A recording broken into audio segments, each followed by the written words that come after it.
Item ಯಾವುದೇ ಇರಲಿ try ಮಾಡಿ ಆಚಿ ಚಿಕನ್ ಮಸಾಲಾ. ಇಂದು ಮೇಲುಕೋಟೆ ವೈರಮುಡಿ ಬ್ರಹ್ಮೋತ್ಸವ ನಡೆಯಲಿದೆ. ಮೇಲುಕೋಟೆ ಉತ್ಸವ ನಡೆಸೋದಕ್ಕೆ ಜಿಲ್ಲಾಡಳಿತ ಸಕಲ ಸಿದ್ಧತೆಯನ್ನ ಮಾಡಿಕೊಂಡಿದೆ. ರಾತ್ರಿ 8 ಗಂಟೆಗೆ ವೈರಮುಡಿ ಕಿರೀಟ ಧಾರಣೆಗೆ ತಯಾರಿ ನಡೀತಾ ಇದೆ. ಚೆಲುವ ನಾರಾಯಣ ಸ್ವಾಮಿಗೆ ವೈರಮುಡಿ ಕಿರೀಟ ಧಾರಣೆ ಮಾಡಲಾಗುತ್ತೆ. ಭಕ್ತರಿಗೆ ಸುಮಾರು 150 ಸಾರಿಗೆ ಬಸ್ಗಳ ವ್ಯವಸ್ಥೆಯನ್ನ ಮಾಡಲಾಗಿದೆ.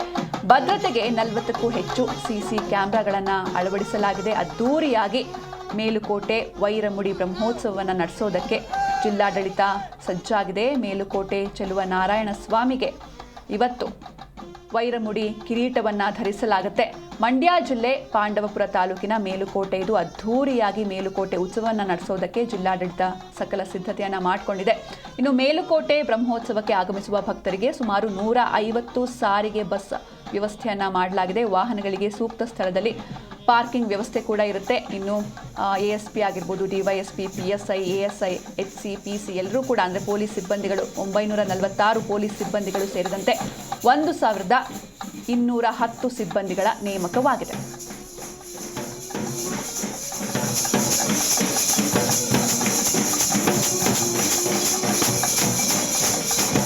ವೈರಮುಡಿ ಉತ್ಸವಕ್ಕಾಗಿ ಈಗಾಗಲೇ 2 ಅಡಿಷನಲ್ SP, 6 DYSP, 29 ಇನ್ಸ್ಪೆಕ್ಟರ್ಸ್ ಮತ್ತು ಸಬ್ ಇನ್ಸ್ಪೆಕ್ಟರ್ಸ್ 97, PSIs 158 ಹಾಗೂ ಸಿಬ್ಬಂದಿಗಳು 946 ಸಿಬ್ಬಂದಿಗಳು ಮತ್ತು QRT ಟೀಮು 2, DR 5 ಮತ್ತು KSRP 3 ನಿಯೋಜಿಸಲಾಗಿದೆ. ಇದರಂತೆ ಮತ್ತು ವಾಹನ ನಿಲುಗಡೆಗೆ 2 ವೀಲರ್ಸ್ ಪಾರ್ಕಿಂಗ್ಗೆ 11 ಕಡೆಯಲ್ಲಿ ಸ್ಥಳ ಗುರುತಿಸಲಾಗಿದೆ. ಕಣಿವೆ ಕ್ರಾಸ್ನಿಂದ ಮೇಲ್ಕೋಟೆ ರಸ್ತೆ ಕಡೆ ಹೋಗುವಂಥ ದಾರಿಯಲ್ಲಿ 2 ವೀಲರ್ಸ್ ಪಾರ್ಕಿಂಗು. ಹಾಗೆ ಈ ವರ್ಷ ಏನು ವೈರಮುಡಿ ಶ್ರೀ ವೈರಮುಡಿ ಬ್ರಹ್ಮೋತ್ಸವ ಕಾರ್ಯಕ್ರಮ ನಡೆಯುತ್ತೆ, ಅದಕ್ಕೆ ಸಂಬಂಧಪಟ್ಟಂತೆ ಎಲ್ಲ ಸಕಲ ಸಿದ್ಧತೆಗಳನ್ನು ಕೂಡ ನಾವು ಈಗಾಗಲೇ ಮಾಡಿಕೊಂಡಿದ್ದೇವೆ. ಈಗಾಗಲೇ 2 ಸಭೆಗಳನ್ನು ಮಾನ್ಯ ಜಿಲ್ಲಾ ಉಸ್ತುವಾರಿ ಸಚಿವರ ಅಧ್ಯಕ್ಷತೆಯಲ್ಲಿ 2 ಸಭೆಗಳನ್ನು ಕೂಡ ಈಗಾಗಲೇ ಮಾಡಿ ಸಿದ್ಧತೆಗಳನ್ನು ಮಾಡಿಕೊಂಡಿದ್ದೇವೆ. ಮತ್ತು ಈಗಾಗಲೇ ಈ ಬಗ್ಗೆ ಹೆಚ್ಚಿನ ಮಾಹಿತಿಯನ್ನು ನೀಡ್ತಾರೆ ನಮ್ಮ ಪ್ರತಿನಿಧಿ ಲಾರಾ ಪ್ರಸನ್ನ.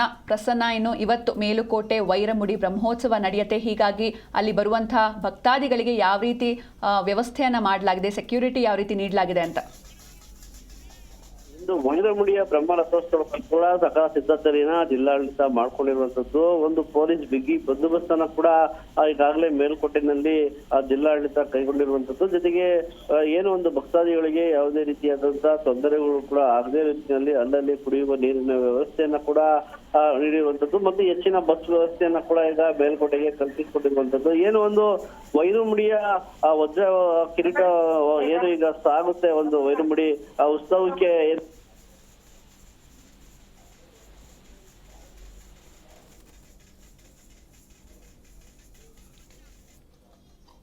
ಇನ್ನು ಇವತ್ತು ಅದ್ಧೂರಿಯಾಗಿ ಮೇಲುಕೋಟೆ ವೈರಮುಡಿ ಬ್ರಹ್ಮೋತ್ಸವ ನಡೆಯುತ್ತೆ. ಈ ಒಂದು ಬ್ರಹ್ಮೋತ್ಸವವನ್ನು ಕಣ್ತುಂಬಿಕೊಳ್ಳೋದಕ್ಕೆ ಸಾಕಷ್ಟು ಸಂಖ್ಯೆಯಲ್ಲಿ ಭಕ್ತಾದಿಗಳು ಬರ್ತಾರೆ. ಈ ಸಂದರ್ಭದಲ್ಲಿ ಯಾವುದೇ ಅಹಿತಕರ ಘಟನೆಗಳು ನಡೆಯಬಾರದು ಎನ್ನುವಂತಹ ನಿಟ್ಟಿನಲ್ಲಿ ಸಾಕಷ್ಟು ಮುನ್ನೆಚ್ಚರಿಕಾ ಕ್ರಮಗಳನ್ನು ಕೈಗೊಳ್ಳಲಾಗಿದೆ.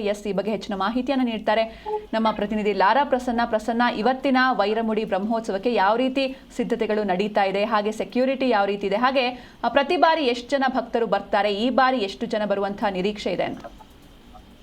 ಹೌದು ಶಿಕ್ಷಣ, ಏನು ವೈರಮುಡಿ ಬ್ರಹ್ಮ ರಥೋತ್ಸವ ಈಗ ಅದ್ದೂರಿಯಾಗಿ ಕೂಡ ಮಾಡಲಿಕ್ಕೆ ಜಿಲ್ಲಾಡಳಿತ ಸಕಲ ಸಿದ್ಧತೆಯನ್ನ ಕೂಡ ಮಾಡ್ಕೊಂಡಿರುವಂತದ್ದು. ಸ್ಥಳದಲ್ಲಿ ಏನೋ ಒಂದು ಮೇಲ್ಕೋಟೆನಲ್ಲಿ ಜಿಲ್ಲಾಡಳಿತ ವತಿಯಿಂದ ಪೊಲೀಸ್ ಬಂದೋಬಸ್ತನ್ನ ಕೂಡ ಮಾಡಿರುವಂತದ್ದು. ಜೊತೆಗೆ ಆ ವೈರಮುಡಿಗೆ ಬ್ರಹ್ಮ ರಥೋತ್ಸವಕ್ಕೆ ಏನು ಇಂದು ಜಿಲ್ಲಾ ಖಜಾನೆಯಿಂದ ಇಂದು ಬೆಳಿಗ್ಗೆ ಒಂದು ಪೂಜೆಯನ್ನ ಸಲ್ಲಿಸಿ ಏನು ಒಂದು ಆಭರಣಗಳನ್ನ ತೆಗೆದುಕೊಂಡು ಹೋಗ್ತಾ ಇದ್ರೆ ಹೈ ಸೆಕ್ಯೂರಿಟಿಯೊಂದಿಗೆ ಆ ಮೇಲುಕೋಟೆಯ ತಲುಪುವವರೆಗೂ ಪ್ರತಿಯೊಂದು ಗ್ರಾಮದಲ್ಲೂ ಕೂಡ ಅದಕ್ಕೆ ಪೂಜೆಯನ್ನ ಕೂಡ ಸಲ್ಲಿಸುವಂತದ್ದು. ಈಗಾಗಲೇ ಅದಕ್ಕೂ ಕೂಡ ಉತ್ತಮ ಸೆಕ್ಯೂರಿಟಿ ವ್ಯವಸ್ಥೆಯನ್ನ ಕೂಡ ಈಗ ಜಿಲ್ಲಾಡಳಿತ ಮಾಡಿರುವಂತದ್ದು. ಜೊತೆಗೆ 1.5 ಲಕ್ಷದಿಂದ 2 ಲಕ್ಷದ ಜನರ ಸಂಖ್ಯೆ ಕೂಡ ಪ್ರತಿ ಬಾರಿ ಮೇಲ್ಕೋಟೆ ಉತ್ಸವಕ್ಕೆ ಕೂಡ ಆಗಮಿಸುವಂತದ್ದು. ಈ ಬಾರಿ ಕೂಡ ಹೆಚ್ಚಿನ ಒಂದು ಜನಸಂಖ್ಯೆ ಕೂಡ ಆಗಮಿಸುವ ಒಂದು ನಿರೀಕ್ಷೆಯನ್ನ ಕೂಡ ಈಗ ಜಿಲ್ಲಾಡಳಿತ ಇಟ್ಕೊಂಡಿರುವಂತದ್ದು. ಭಕ್ತಾದಿಗಳಿಗೆ ಕುಡಿಯುವ ನೀರಿನ ವ್ಯವಸ್ಥೆ ಸೇರಿದಂತೆ ಮೂಲಭೂತ ಸೌಕರ್ಯಗಳನ್ನ ಈಗಾಗಲೇ ಮೇಲ್ಕೋಟೆಯಲ್ಲಿ ಕಲ್ಪಿಸಿಕೊಟ್ಟಿರುವಂತದ್ದು. ಹೆಚ್ಚಿನ ಬಸ್ ವ್ಯವಸ್ಥೆಯನ್ನ ಕೂಡ ಈಗ ಕಲ್ಪಿಸಿಕೊಟ್ಟಿರುವಂತದ್ದು. Okay, thank you Lara Prasanna ನಿಮ್ಮೆಲ್ಲ ಡೀಟೇಲ್ಸ್ಗಾಗಿ.